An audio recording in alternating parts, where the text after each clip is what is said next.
살면서 고난 한번 당해보지 않은 사람 있어요? 살면서 병으로 고통당하지 않은 사람 있습니까? 없다고요? 혹시나 해서 있는지 한번 물어보려고 했는데 없군요. 그렇죠. 근데 혹시 이 가운데 질병과 고통을 당하고 있는 사람 중에 나만 그럴 거야 라고 생각하는 사람 혹시 계신가요? 그렇죠. 희한하지 않습니까? 분명히 우리가 조금 전에 우리가 얘기했을 때 고난을 한 번도 받아보지 않은 사람 한 사람도 없었어요. 질병에 걸려서 고통을 당해본 적이 없는 사람 또 한 사람도 없었어요. 그런데 희한하게도 지금 나만 그런 상황에 놓여 있다고 생각하는 사람들은 대부분이 다 그래요. 이상하지 않습니까? 마치 나만 고난당하는 것 같지만 사실은 모든 사람이 다 고난 가운데, 질병 가운데 놓일 수 있다는 것을 우리가 기억해야 된다는 것이죠.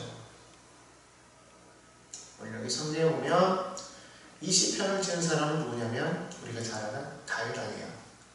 근데 다윗 왕도 보면 지금 심한 고통 가운데서 이 시편을 쓴 것을 우리가 알 수가 있어요. 그런데 오늘 이 다윗이 시편 38편 1절로 2절을 보면 그런 모든 고난과 질병이 지금 무엇 때문에 왔다고 지금 생각하고 있냐면 자신의 죄악 때문이라고 그렇게 이야기를 하고 있어요. 그래서 하나님께서 나를 책망하시고 징계하시는 것처럼 그렇게 느낀다는 거예요. 사람이 고난을 당하거나 질병으로 아파할 때 흔히 생각하는 게 뭐예요? 내게 무슨 잘못이 있길래 이런 일이 생기는가? 내가 뭐 잘못한 것이 있나? 내가 무슨 죄가 있나? 꼭 그렇게 반문할 때가 있잖아요.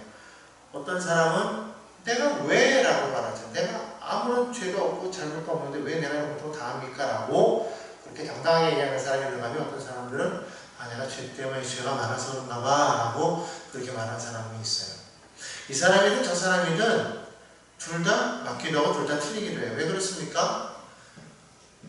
모든 질병과 고난이 죄 때문에 생길 수도 있어요. 하지만 반드시 그런 것은 아니라는 거예요.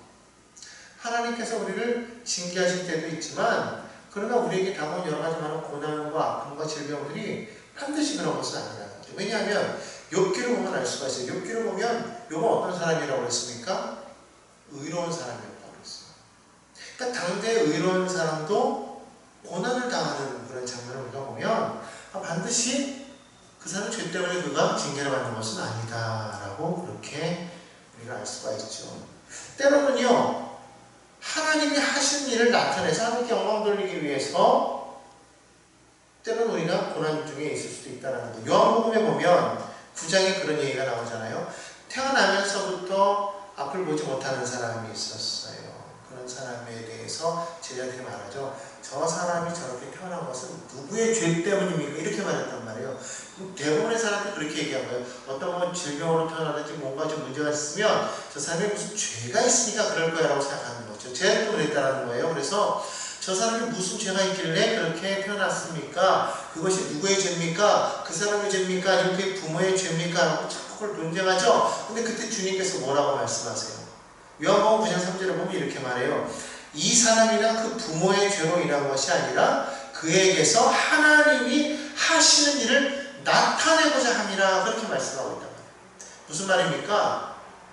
하나님의 일을 드러내기 위해서 때로는 그와 같은 일도 어려움도 고난도 있을 수가 있다는 거예요. 그렇기 때문에 지금 오늘 여러분이 당하는 여러 가지 고난이나 또 아니면 질병으로 인한 고통이 있을 때 그것 때문에 자꾸 이런저런 생각하지 말자라는 것이죠. 하지만 그것 때문에 그것이 우리에게 여러 가지 많은 힘을 어려움을 주기도 하지만 때로는 그것 때문에 우리에게 유익이 되는 것이 하나가 있어요. 뭐예요? 하나님 앞에 자기를 돌아보고 자기를 통해 자복할 수 있게 만든다는 것이죠. 오늘 여기 보면 다윗이 그랬다는 거예요. 다윗이 하나님 앞에 그렇게 머리를 조아리고 숙이고 있어요.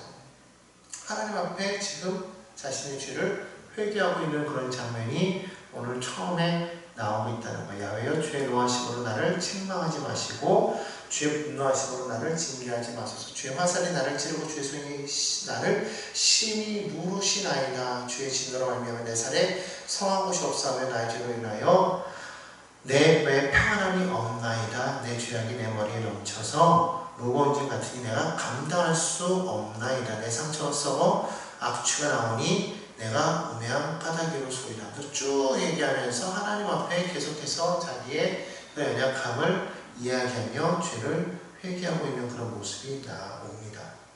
그러니까 어떻게 보면은 그런 고난이 유익이 될 때가 있어요. 왜냐하면 그것으로 인해서 우리가 하나님을 찾게 되니까. 물론 다 그런 건 아니에요. 아무튼 오늘 저는 여기서 한 가지를 보게 돼요. 뭐냐면 다윗과 같은 사람을 우리가 볼 때 다윗에게 이런 고난이 있었을까? 사실 상상하기가 힘들어요. 우리가 아는 다윗은 어떤 사람입니까? 제일 유명한 것은 골리앗을 물리친 그런 다윗. 늘 언제나 하나님 앞에서 하프를 치면서 하나님을 찬양했던 다윗, 사자와 곰의 발톱에서 양떼들을 구출해냈던 다윗, 사울왕의 사이로서 용맹했던 그런 다윗, 어떤 그런 다윗, 당대의 가장 최고의 나라로 확장해갔던 그런 다윗, 가는 곳마다 승승장구했던 다윗. 우리가 아는 다윗은 다 그런 다윗이에요. 승리하고 모든 것에서 항상 하나님의 도우심을 받았던 다윗. 어디를 둘러보아도 그에게 고난이 있었겠습니까? 역경이 있었겠습니까? 사실 그런 걸 생각을 못하죠. 그런데 시편을 보면 개개인의 그 다윗의 아픔과 어려움을 느끼게 돼요. 참 그래서 저는 이 시편이 참 중요한 것 같아요. 성경을 보면 대부분 그 성경을 기록한 저자들의 어떤 그 신학적인 관점에 의해서 일을 쓰다 보니까 웬만한 큰 사건들 거기에서 뭔가를 말하고자 하는 그것을 성경에 기록하지 그 사람의 어떤 그 감정이라든가 지금 현재 상태라든가 그리고 일상생활의 시시콜콜한 일들을 기록하지 않는단 말이에요. 그렇기 때문에 우리가 지금 다윗을 그냥 위대한 왕으로서만 알고 있었지 만약에 시편이 없었다면 그냥 그것으로 끝나버렸을지도 몰라요. 그런데 이 시편이 성경 가운데 있음으로 인해서 우리는 무엇을 하게 되냐면 다윗도 그랬구나. 다윗도 고난 중에 있었구나. 어려움이 있었구나 라는 것을 우리가 알 수가 있다는 것이죠. 그러니까 우리가 흔히 착각하는 게 뭐냐면 위인들은 우리와는 좀 다를 거야 라고 생각한다는 거예요. 워낙에 우리가 예전에 위인 전기를 읽으면서 그 사람들의 어떤 그 미완의 이야기들만 읽다 보니까 세상의 모든 위인들은 뭔가 기이한 일들을 벌이고 어렸을 때부터 뭔가 남달랐던 것을 막 보게 되잖아요. 그래서 결국 이 사람은 좀 위인이 될 수밖에 없는 그러한 기질을 가졌구나. 그러면서 우리도 우리가 위인을 이렇게 행동해야 되나? 또 막 그런 생각을 했단 말이에요. 그런데 사실 우리가 본 것은 너무 좋은 면뿐이지 그들의 실패, 어려움, 고난 이런 것들은 사실 우리가 알지 못하는 거거든요. 근데 성경을 보면 그런 위인 같았던 다윗은 우리와 별로 다를 게 없다는 거예요.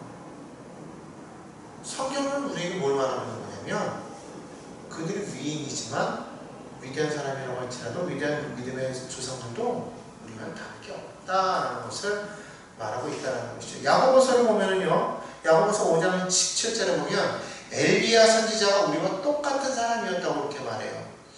5장 17절에 이렇게 말하죠. 엘리야는 우리와 성정이 같은 사람이로되 그렇게 말하고 있어요. 그러니까 이게 성정이 같은 사람이로되 그러니까 이게 무슨 말인지 좀 연말에서 어려워서 다른 번역본을 보니까 현대인의 성경에는 우리와 똑같은 사람이다 이렇게 말하고 그래요. 똑같은 사람. 새번역 성경에는 우리와 본성이 같다 그렇게 얘기하고 있어요. 그러니까 쉽게 말하면 나나 그 사람이나 똑같다는 거예요. 모든 관계가 똑같아요. 예수님은 어떠셨을까요? 인간의 육신의 몸을 입고 오신 예수님은 우리가 다르셨을까요? 똑같으셨다는 거예요. 그러면 배고프시면 먹고 피곤하면 주무시고 그러셨다는 것이죠. 전혀 다른 게 없었다는 거예요. 그러니까 우리가 그냥 어떤 하나의 그 한 사건을 통해서 본 그 위대한 인물로만 바라봤을 때는 정말 다윗 같은 사람에게는 흠도 없고 점도 없고 어떤 고난이나 괴로움이나 아픔이나 이런 것이 전혀 없을 것만 같고 죄 하나 짓지 않을 것만 같지만 그는 사실 그에게도 정말 우리가 알 수 없는 그런 여러 가지 많은 슬픔과 아픔과 고난과 괴로움이 있었다는 거예요. 거기를 그것으로 인한 그런 마음의 상처들이 상당히 심했던 것을 알 수가 있어요. 바로 이 시편은 다윗의 그러한 면모를 자세하게 지금 보여주고 있다는 겁니다. 오늘 여기 보면은요, 육신적으로는 너무나도 힘들어요. 3절에 보니까요, 살에 성한 곳이 없대요. 그죠? 어떻게 그랬길래 살에 성한 곳이 없는지 모르겠지만, 그런 뼈에 평안함이 없대요. 이 죄로 말미암아 뼈에 평안함이 없다고 하니까 무슨 뭐 관절염이라든가 무슨 골다공증이나 이런 게 아니라, 왜 그 어떤 그 괴로움이 오면은 막 뼈에 사무친다고 그러잖아요. 막 그 뼈에 사무친 듯한 어떤 그런 괴로움이 그를 막 짓누르고 있었다는 것이죠. 그러니까 죄악이 머리에 넘쳐서 무거운 짐 같다고 말하니까 아마 그런 죄악된 생각들이 그 머리를 가득 차고 있었을 거예요. 그것 때문에 갈등하고 괴로운 거예요. 고민하고 있었다는 거예요, 여러분. 다윗이 하나님을 믿지 않은 사람이었다면 이런 것 때문에 괴로워했을까요? 그렇지 않았겠죠. 그런데 하나님을 섬기니까 더 그런 것이 막 갈등이 오는 거예요. 고민이 오는 거예요. 죄악된 생각들이 머리에 가득했었다는 걸 말하고 있어요. 여러분이 지금 그런 생각이 들어왔을 때, 야, 나는 믿음이 있다고 하면서 도대체 나는 왜 이럴까? 여러분 그렇게 막 자책하고 괴로워하잖아요. 근데 다윗도 그랬다는 거예요. 육신적으로만 보면 고난이 있는 것이 아니라 지금 정신적으로도 지금 피폐해 있어요. 그러니까 여러분, 그런 것이 왔을 때 내 마음이, 나는 참 못났어. 믿음이 이 정도밖에 안 되나? 여러분 그렇게 생각하지 말자는 거예요. 우리는 정말 그렇게 연약한 인간이에요. 아무것도 아닌 인간이라는 거예요. 그러니까 오죽했으면은 다윗이 자기 자신을 어리석다라고 표현하잖아요. 5절에 보면 우매하다라고 하는데 이게 어리석다라는 말이거든요. 그리고 뭐 다윗이 뭐 그렇게 뭐 골리앗을 물리친 장수고 뭐 나가서는 뭐 만만을 이기는 그런 장수였지만은 이 벌써 6절에 보니까 아프고 구부러지고 슬픔 중에 있고 허리 열기가 가득하고 뭐 이런 상황이에요. 몸이 완전히 말이 아니고 또 8절에 보니까 피곤하고 상하고 마음이 분하고 여러분들도 몸이 아프고 마음이 막 몸이 피곤하고 아프면은요 어때요? 뭐 마음이 막 불안하고 견딜 수가 없잖아요. 그런 상태에 있을 때 있어요. 컨디션이 막 다운되고 도대체 내가 왜 이러지 할 때 있잖아요. 막 좋을 때만 있으니까 안 좋을 때 있다고. 그런 걸 가지고서 자꾸 내 믿음이 약해서 여러분 그런 생각하지 말아요. 인간이 연약하기 때문에 그런 거예요. 인간이 완벽하게 있었다면 인간이 그렇게 내 스스로가 내 모든 죄악을 다 이길 수 있는 그런 넉넉한 그런 인간이었다면 주님이 오실 이유가 없어요. 우리가 죄악 가운데 있지 않는데 주님이 왜 오셔요? 우리 스스로는 그걸 감당하지 못하기 때문에 주님이 오신 거라. 다윗과 같은 인물도 지금 이러는데 하물며 우리는 어떡하겠습니까? 주의 종들이라고 안 그럴 것 같아요? 다 똑같아요. 직분을 많이 받고 믿음이 세월 오래된 사람들 우리가 봤을 때는 야 정말 신실하다고 해서 여러분 그들이 괜찮을 것 같습니까? 바울 사도로 보시죠. 바울 사도 같은 경우는 뭐라고 말하고 있어요? 로마서에 보면 오호라 나는 공고한 자로다. 이 사방의 몸에서 누가 나를 건져내리라. 이렇게 탄식하고 있단 말이에요. 아니 바울과 같은 분도 그렇게 탄식하는데 하물며 저와 여러분 오죽하겠습니까? 그런데 그거 가지고서 자꾸 뭐 나는 믿음이 없네, 나는 뭐 어쩌네 저쩌네 그러지 말고 정말 그럴수록 다윗은 어떻게 했는지를 봐야 된다는 거예요. 정말 그럴 때 우리가 포기할 것이냐 아니면 하나님을 바라볼 것이냐 세상적으로 나갈 것이냐 하나님께로 더 가까이 나갈 것이냐 그거를 결정해야지. 그리고 내 혼자서는 여기서 감당할 수 없는데 그때 나를 도우시려가 누구인지를 알아야 되는 거 아니겠어요? 여러분 우리가 그러할 때 나를 도울 수 있는 사람이 누가 있을 것 같아요? 성경을 보면요 다윗이 그렇게 힘들고 어렵고 심신이 괴로운 가운데 있을 그때에 여러분 다윗을 이해해주는 사람이 주변에 없었다는 거예요. 아니 정말 다윗이 그런 상황이 있었다는 거 사실도 놀라운데 그런 상황에 놓여 있게 되니까 그때까지 주변에 있던 모든 사람들이 다 그를 외면하고 떠나는 그런 모습을 지금 보고 있어요. 그럼 다시 왕이니까 모든 것을 다 할 수 있을 것 같다고 생각했죠? 여러분 우리가 알아야 되는 게 뭐냐면 이게 왕은요 왕으로서의 그 무게가 있어요. 왕관에 무게가 있다고 그러잖아요. 왕의 자리가 갖는 그 무게는 엄청나게 무거워서 이게 정말 견디기 힘들다고 말하잖아요. 이거 리더인 사람들은 대부분 겪을 거예요. 리더의 자리에 있으면 여러 가지 많은 뭐 책임감 또 여러 가지 해야 될 일들로 인해서 그 무게가 어마어마하고 또한 그 리더가 되면 반드시 거기에는 꼭 나와 반대되는 사람이 나와 꼭 대적자가 나온다. 그러니까 그런 여러 가지 일들로 인해 가지고 얼마나 외로운지 몰라요. 그런데 그때 내 곁에 있는 사람들이 나를 막 위하고 막 그렇게 막 하는 사람들이 때로는 막 힘이 들고 내가 그들을 의지하려고 하는데 정작 내가 힘 빠지고 내가 권세를 잃고 내가 좀 어렵고 좀 곤란한 상황에 처하게 되니까 그때 뭘 알게 되냐면은 내 주변에 누가 진짜 사람이냐를 알게 되더라는 거예요. 떠나가! 오늘 여기 성경에 뭐라고 말하고 있냐면 11절에 이렇게 말하고 있어요. 내가 사랑하는 자, 내 친구들, 그리고 내 친척들도 멀리서 빼요.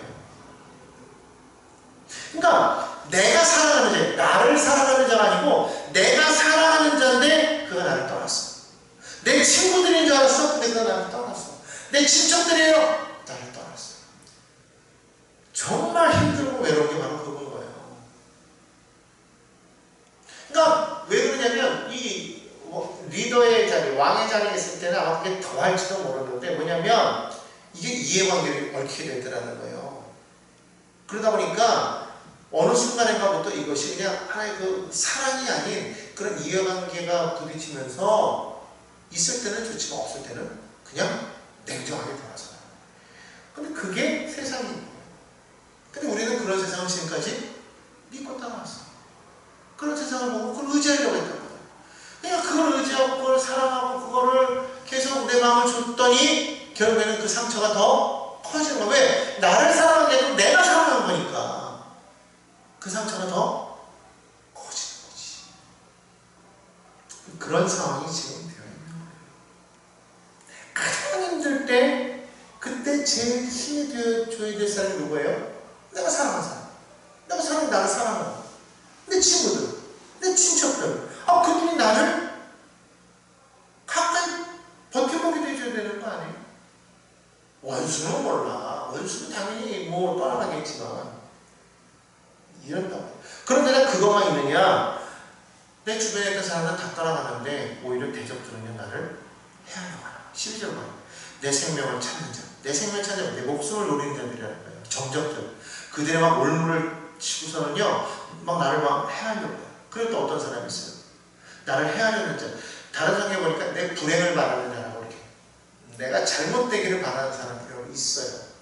이게 사람이 참 알아야 될 게 뭐냐면 잘 나갈 때는 주변에 나를 위하는 사람이 있는 줄로 아는데 오히려요 내가 불행해지길 바라는 사람들이 참 많다는 걸 알고 그런 사람들이 너무 많아. 그래서 오히려 막 힘들 때 위로해 주는 게 아니고요. 뭐라 하느냐 여기 보니까 괴악한 일을 바란다고 했는데 그냥 쉽게 말하면 악담한다는 악담. 사람이 참 말이요 얼마나 힘든지 몰라. 우리 왜 악플 보면 마음이 막 괴롭잖아요. 누가 나를 막 비난하고 마음이 괴롭잖아요. 그런 거예요.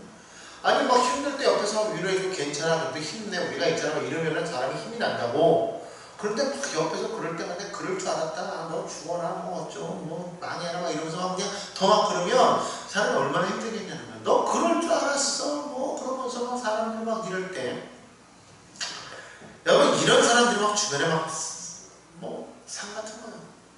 그러니 여러분 그럴 때 그 사람들 싸울 힘이나 있어요? 지금 다윗에 보면요 그런 힘도 없어요. 그럼 이때 다윗이 어떻게 했냐는 거예요. 이럴 때 뭐 그들 앞에서 나서가지고 내가 언제 그랬냐 뭐 나는 이렇다고 변명하고 뭐 내가 이랬는데 니들 그럴 수가 있냐 막 서로 싸우면서 막 물고 뜯고 이게 아니라 기록도 없어. 말할 기록도 없고 그냥 아예 그냥 입을 탁 막아버린 거예요. 입을 막아버렸어요. 그럼 어떻게 했다고 그랬어요? 15절에 보니까 하나님만 바라보다. 여러분 이게 정말 중요해요. 우리가 두 가지 방식으로 나갈 수 있는 거예요. 하나는 정말 그럴 때 앞에서 말한 것처럼 반박하고 대항하고 싸우고 그래서 막 억울하고 풀려고 막 이리 찾아다니고 저리 찾아다니고 막 다른 방법은 뭐예요? 귀 막고 입 닫고 하나님만 바라보는 거예요. 누가 뭐라 해도 듣지 않고 반박하지도 않고 그냥 하나님만 바라보는 거예요. 왜냐면요 그럴 수밖에 없는 게 안 그러면 이게 뭐 계속 말이 나는 게 계속 대항하면 대항할수록 이게 불덩이같이 커지고 그 많은 사람들을 내가 이길 수 없어요. 그러니까 그럴 때는 그냥 하나님 앞에 엎드려 기도하는 것밖에 없어요. 여러분 지금 혼자라고 느끼십니까? 정말 주변에 그렇게 많은 사람들 오늘 누가 하나 지금 없다고 그렇게 느껴지지 않아요? 그럴 때 느껴지는 게 뭐예요? 야, 나 정말 인생을 살았다. 아, 내 인생이 이거밖에 안 되는가. 막 이렇게 고민하고. 결국 우리가 믿었던 모든 것들이 다 무너지고 떠나가 버리는 그런 상황이 지금 되어 있지 않습니까? 그죠? 내가 잘 나갈 때는 막 내 주변에서 어땠어요? 저땠어요? 그래서 그냥 뭐 아부하고 꼭 뭐 아부할 것까지 없어도 그래도 막 옆에서 막 이렇게 주변에서 막 이렇게 함께 하려고 했던 사람들이 정작 내가 힘이 빠지고 어려움이 당하고 문제가 생기고 막 이러니까 괜히 자기들한테 불똥 튈까봐 뭐 그래서 언제 몰라도 그냥 다 어떻게 되는 거예요. 나 올라라고 탁 떠나가 버리는 그런 상황이 지금 되어버렸잖아요. 그죠? 사람이 다 문제가 생기면 똥을 튄다. 그리고 안 튀려면 다 떠나가는 거예요. 피하는 거예요. 근데 여러분, 그게 우리만 그래.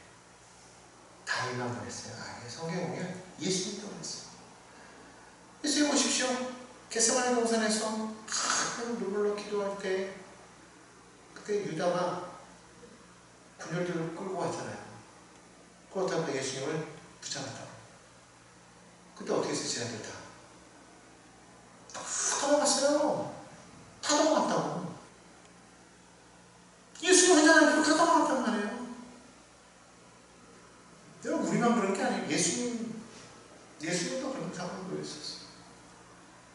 그러니까 여러분, 그럴 때 그것 때문에 우리가 낙심할 필요가 없어요. 그럴 때 우리가 어떻게 되느냐? 하나님을 바라봐야 돼. 내가 혼자가 될 때 두렵죠. 어렵죠. 정말 그럴 때 어떻게 돼요? 그래서 우리는 오늘 본문 말씀도 하잖아요. 21절에 하나님, 나를 버리지 마십시오. 하나님, 나를 멀리 하지 마십시오. 하나님, 나를 도와주세요. 이게 우리가 기도할 거 이거밖에 없다는 것이죠.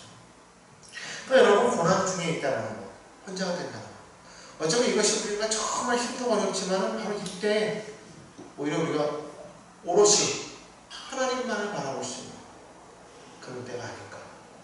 오늘 이 밤에 정말 어떠한 어려운 가운데, 고통 가운데 있을 때, 그리고 남들이 나를 외면할 때 정말 힘들죠. 고통 중에 나 혼자 있을 때, 외롭다고 느낄 때, 외면당한다고 느낄 때, 오히려 그때가 하나님을 구하고 하나님의 은혜를 체험할 수 있는 가장 귀한 때인 것을 믿으시기 바랍니다.